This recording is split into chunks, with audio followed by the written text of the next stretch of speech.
But like, for example, one of the things I did is like a lot of our repos have a AI reviewer. So one of them uses Cursor Bugbot, one of them uses CodeRabbit. And what I realized is like, okay, well, I have to wait for the PR to be shipped. And I almost always have it create a PR into the main branch when it finishes a task, just so I can have that artifact. But it's like, then it takes a few minutes at least for the CodeRabbit or the Cursor Bugbot to run, and then it comes back with comments. And then what I was doing previously, and I guess at first I would just copy each of the comments one by one and be like, okay, fix this comment, and then reply based on if it's valid and if there's a commit associated. And that creates really beautiful comments and creates the repo very nicely. But then I realized I can just be like, oh, and this is where also the GitHub API is so powerful, where it has access to basically anything. And the GHCLI is so much more powerful than the Git command itself, which we have talked about before, where it's like you kind of got clowned on previously if you use the GHCLI, but now it's so powerful because of these artifacts that are on top, like the comments, etc., that aren't part of Git internally and will be needed for any Git replacement that comes out in the future. So then I realized basically that you can just do a prompt that's like, okay, fix all the cursor comments and then report back, and it'll do that. But then what happens is that it runs another loop of the Cursor Bugbot or the CodeRabbit,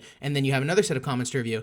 So basically what I realized is that Codex specifically, which I've been using recently because I canceled my Claude, has this looping mechanism that's supported internally. So you can basically just tell it, and I put this in basically my agents MD now, so I don't even have to tell it manually. I'm just like, when you create a new PR, just run in a loop until all of the Cursor Bugbot and CodeRabbit comments are handled. And it takes like 10 to 15 minutes more, but it's completely asynchronous, so I don't have to go back and forth and check it. Like, I know by the time that it finishes that prompt that it will have been fully checked and all of the CodeRabbit will be resolved. I did get clowned on a little bit by my colleagues because they were like, well, how do you know if the CodeRabbit comments are right? And there are some false positives. But in my opinion, the CodeRabbit and the Cursor Bugbot are almost always pretty valid comments that can be handled. And I think I also tell the AI, like, if it doesn't think it's a valid comment, to ignore it. So it is kind of a trust thing that is there. And, maybe I'm kind of losing that kind of human touch and the necessary human review, but it has been pretty solid in my experience. And I did think the Vercel agent had a lot of bad comments, so I almost always ignored those, even though one of my projects still has it enabled. But actually, like yesterday, I did see a pretty good comment from Vercel that wasn't caught by CodeRabbit, so now I do have to kind of rethink that. But nonetheless, it's pretty interesting. I don't really have a complete takeaway of what the best practice is yet,